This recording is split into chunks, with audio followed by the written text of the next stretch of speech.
guys. Welcome back to the Spin Cycle, a special episode in our off season. Today, we're going to be talking about Barbenheimer and all the records that it has smashed and its wild success. Let's get into it. So I'm sure everybody is aware that both Barbie and Oppenheimer released into theaters on July 21st after like a year and a half of hype. And Oppenheimer is based on the 2005 biography that chronicles the life of J. Robert Oppenheimer, an American theoretical physicist who was basically instrumental in developing the first nuclear weapons as part of the Manhattan Project. Essentially helped usher in the atomic age, while Barbie is about Barbie suffering an existential crisis that leads her to question her entire world and existence. So first, let's talk numbers. Barbie opened with a $351.4 million in the first 2 weeks in US and Canadian theaters, which will soon make it the biggest box office hit of this summer. Every day that it is played, it's made at least $20 million.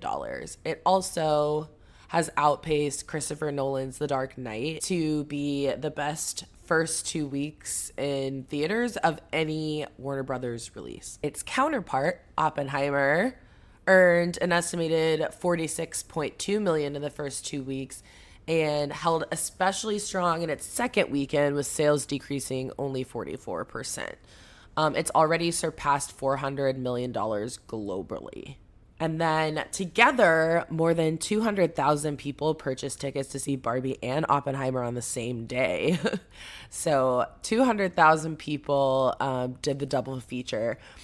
Overall, domestic box office is estimated to be about $311 million. And then let's talk about all of the records broken by this very pivotal moment in our entertainment culture. Barbie had the largest opening weekend at the domestic box office this year with $162 million, breaking the Super Mario Brothers movie with $146.4 million. Barbie was also the largest opening weekend ever for a female director, which I believe broke Wonder Woman's record, and then the other one is Captain Marvel. So kind of crazy that all of these are like based on toys. That seems to be like a really big draw for people. I think that's like kind of a pattern with all of these, is that people really like nostalgia. This is also the first time in history of the entire movie industry that a movie opened over 100 million and another movie opened over 80 million in the same weekend.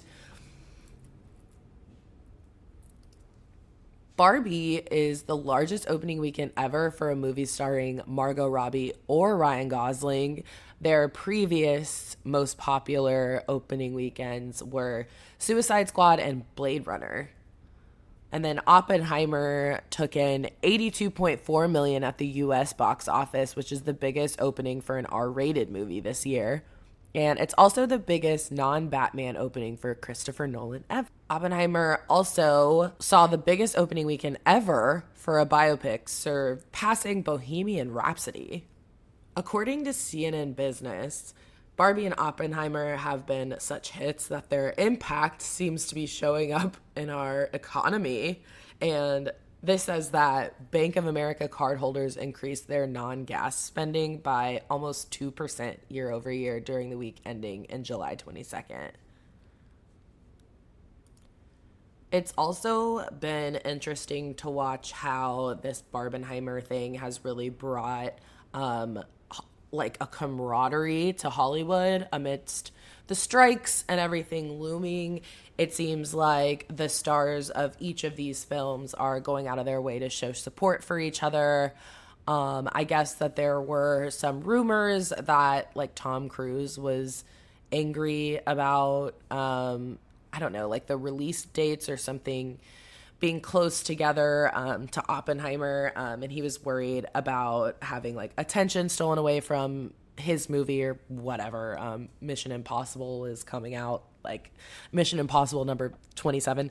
And once his camp like caught wind of that, they squashed that by posting a picture of him with, tickets to Oppenheimer and Barbie, and then that kind of sparked this whole, I don't know, like domino effect of all of the stars of these films purchasing tickets to see each other's projects and posting about it, like basically kind of offering some like free promotion to each other's movies, which is really cool to see, especially at a time like this.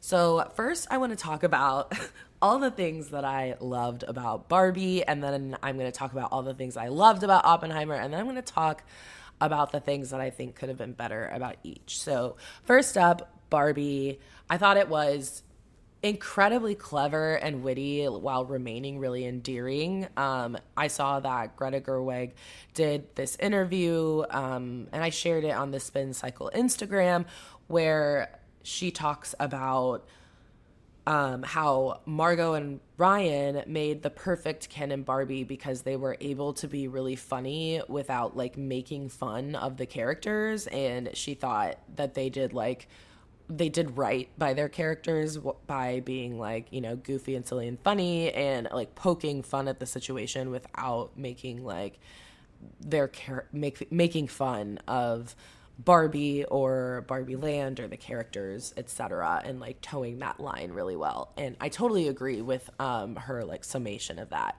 I also suspect that that's probably one of the like creative differences Greta had with, or Greta and Margot, I suppose, because Margot is a producer, had with Amy Schumer. I assume that she was having a hard time being funny without like directly making fun of the movie. It's essentially, I assume that she couldn't do right by the characters and do right by the production and still be funny. Honestly, like that's just kind of her whole shtick. I also loved the set design and attention to detail, all, the casting, all of the like logistics that went into it. I thought that it was like brilliant decision making. For one, I thought it was amazing that there's no CGI in Barbie Land. It's like built out like that, and especially the parts where they're like transitioning from Barbie Land to the real world and that whole journey they have to take. I thought it was so brilliant the way that they're like so clearly on these like very I don't know, theatrical kind of mechanisms, as opposed to being like in front of a green screen and like on like a mechanical bull, like in like the Game of Thrones series, or a lot of those more fantastical sets are like very much CGI heavy, and there was zero CGI in this movie, which I thought made it even more authentic to Barbie. Also, I think a lot of people expected it to be like a long commercial for Mattel or for Barbie or whatever, and it absolutely was not. And several members of the cast, including Will Ferrell, when he was like invited to join, he said that when he read the script, he was like, "This is such a great script, but it's never gonna get made." Because there's no way Mattel's going to sign off on this. And they were like, oh, no, like Mattel's already on board. And he was shocked to hear that. And I think there were a couple other people that kind of reflected the same sentiments, but it was funny specifically to hear that from Will Ferrell. I also think like culturally it spoke to a very like prevalent talking point within our society, but also something that's kind of always been in the background of American society is, its treatment of women. And I think that they illustrated kind of the positives and the negatives of Barbie in a brilliant way, where it's like, well, Barbie is the center of the universe in Barbie Land. Like, Barbie Land is where women run everything. Barbie has a million different jobs. She has her own house and her own car, and she funds her own lifestyle. She's got friends, girlfriends, whatever, and then Ken's just kind of there. And that's something that Barbie has always been true to. But then, of course, there's the like unrealistic aesthetic, beauty standards or whatever that come along with Barbie dolls. However, they are in a category of dolls that are like specifically like fashion dolls. So I get that while there is this like unrealistic expectation, it's also like, I don't know, like not supposed to look like you. You know what I mean? Like it's not like American Girl dolls or like any kind of like doll that's supposed to like reflect you. It's supposed to be a little bit idealistic, but I totally like respect and understand that kind of critique of Barbie dolls. So Oppenheimer, I thought was beautifully shot. I mean, I'm such a sucker for movies that are like visually like breathtaking, especially in the theater. I thought that it was like a full like sensory experience. It was really loud. Typical Chris Nolan's films are always like about to bust your eardrums. It was really loud, but it was so beautifully shot, and I loved the like cinematography of it all. I also thought it was really beautifully casted. There were some like surprise faces that I was like, oh, that makes sense that he'd be in this, even though it wasn't necessarily promoted. I thought Matt Damon and Robert Downey Jr. Gave beautiful performances. Specifically, Robert Downey Jr., I thought that this was maybe his best, like the role of his lifetime so far. Gus says hi. I also thought that it was a really like thoughtful story. They told so many elements of the story within 3 hours. And I will get to the 3 hour thing in the cons, don't you worry. But they covered a lot of ground, and they told a really like holistic story, and I was very impressed with how much they were able to like pack in there.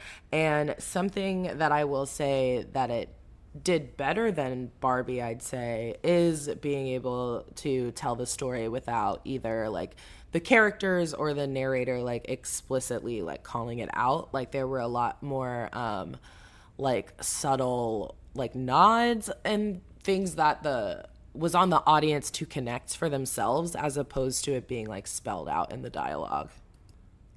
And a lot of people are talking about how emotional Barbie is and how that took them by surprise. I totally agree with that. But I was moved, especially by Oppenheimer, actually.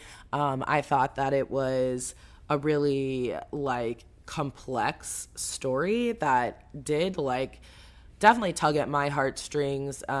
First of all, just the storyline of being brilliant and wanting to succeed in what you do, also wanting to help out your country and whatever, even if it, and having to, I guess, grapple with the, not just like idea, but the like fact that your work is going to result in people, specifically civilians, losing their lives, but also knowing that you're potentially saving other lives by putting a stop to this war. But at the same time, back then, they didn't know that it was going to work. They didn't know whether or not it would result in either just like blowing up the entire world or starting some kind of like nuclear war. So that in itself was highly emotional. I think also Emily Blunt's performance was really complex and very raw emotionally. I really enjoyed the way, like what she brought to that role. So she played Robert Oppenheimer's wife, and he does, spoiler alert, have an affair at some point, and she harbors resentment against him for it forever, but like still remains extremely loyal to him. So that was a really interesting look at like the role of the woman in this situation. Okay, now to the cons. First, Barbie. Overall, again, loved both these movies, but these are just the things I like that stuck out to me that I was like, oh, this could have been better. There were some scenes that I felt like were like not timed right editing wise. Like I felt like some scenes happened too early in the film. I think they were trying to like bring you full circle, if that makes sense, like take you on like a circular journey. However, I think it would have been better if a few scenes happened later on and like would have made sense when you saw them instead of it you recalling it later. Number one, the old lady scene at the bus stop, I thought was a super cute and important scene, but I definitely felt like it happened way too soon in the film. Like it seemed kind of incongruous with what was happening around like that scene, because there was a lot of like flip-flopping back and forth to different like settings, and that one particular scene I felt like would have been way more hard hitting had it happened toward the end of the film. I also felt like the narrator was unnecessary and actually like surprised me at some points when she spoke, because I would forget that there was a narrator.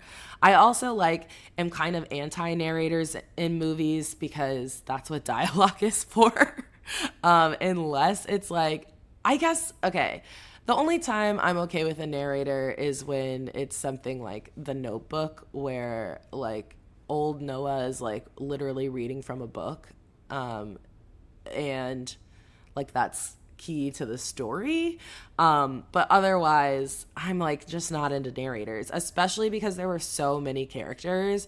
And like, I guess I wonder if the reason that they needed a narrator is because they felt like they needed to explain like the connection between the Barbies and their real life counterparts.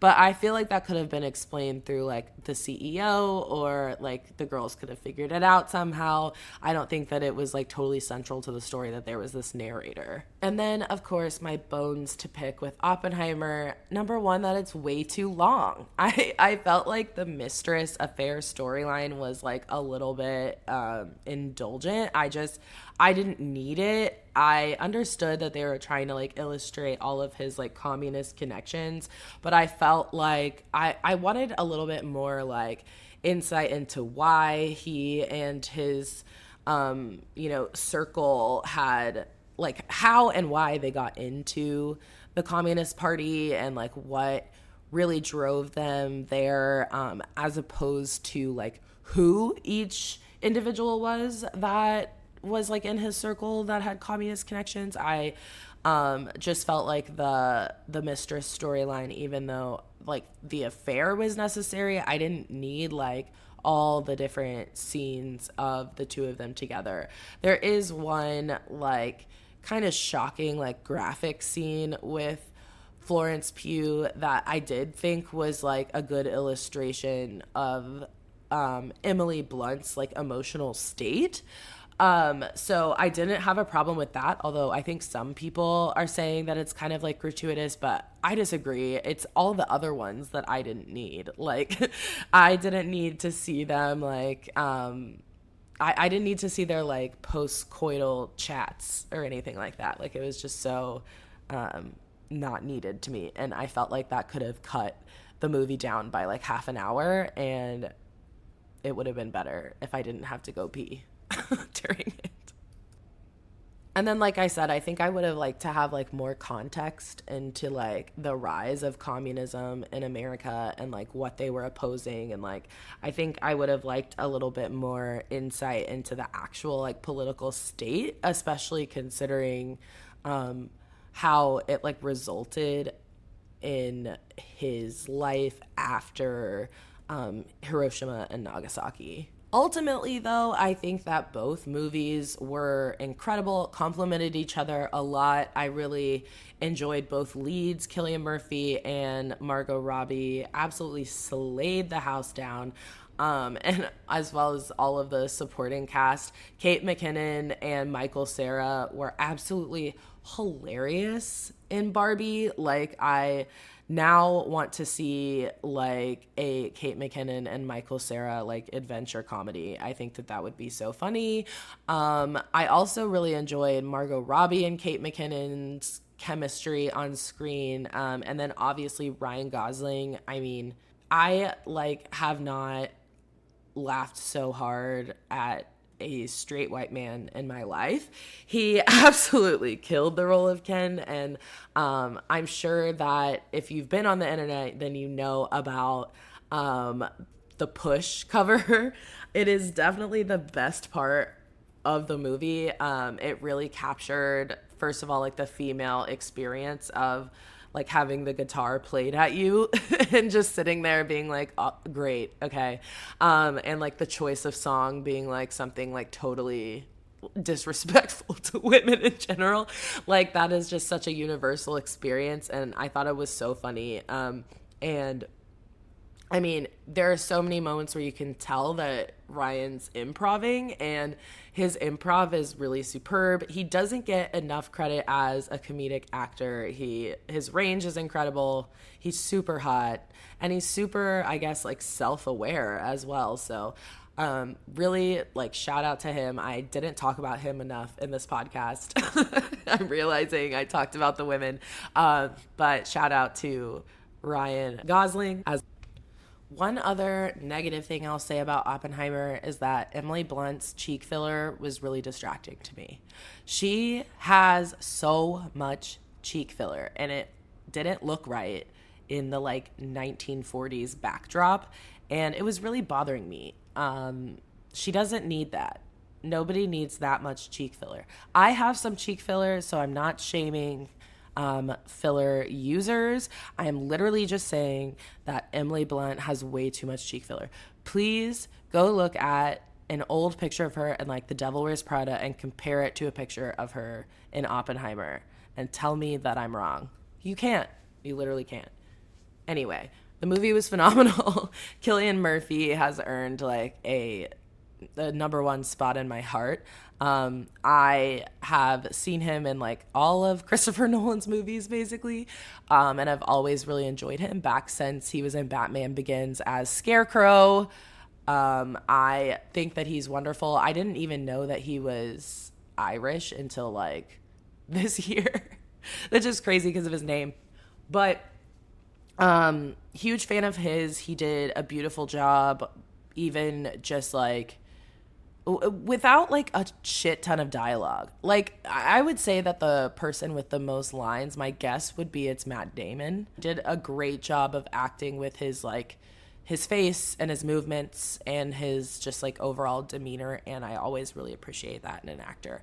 Overall, I think that I liked Barbie slightly more, only because I thought it was like really well-rounded and really thoughtful. I will say, like I said, that Oppenheimer did a better job at storytelling. Both movies, I think, could have trimmed the fat a little bit. I think both had a little bit too much in it to really accomplish what they were trying to communicate. However, Barbie, there was not a second of that movie that I was not entertained. There was not a second of that movie that I was like confused. It really was a like smooth, enjoyable ride for the entire duration of the film. And it was like a rare moment in the movie theater where I'm like not ready for the movie to end.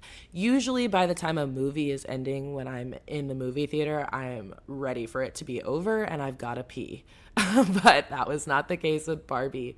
So that's why I am dubbing it my favorite of the two. Though if I were to give them like a rating, I'd probably rate both of them like an 8.5.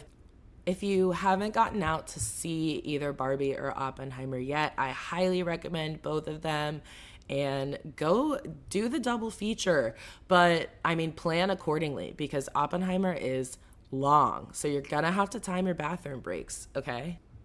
All right, I will see y'all next month. It's almost time for the spin cycle to make its season 3 return. So keep a lookout on Instagram for official dates and don't forget to rate, review, and subscribe. All right, see you next time. Love you. Bye.